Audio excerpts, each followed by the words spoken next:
Поедем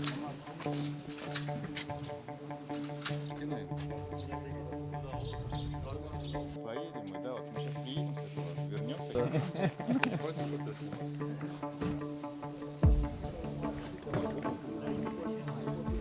Батальон Крым, он многонациональный. И крымские татары, как и чеченские, и другие нации, которые попадали под репрессии, они больше страдали от русских оккупантов, да, и они знают это. И поэтому как бы нам ближе они. А так мы со всеми батальонами дружим, со всеми взаимодействуем, проблем никаких нет.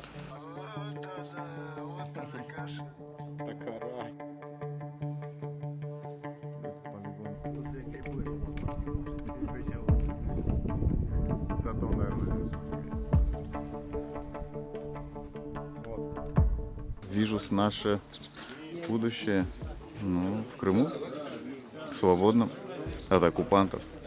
Наше будущее в свободной Украине от оккупантов, иншаллах.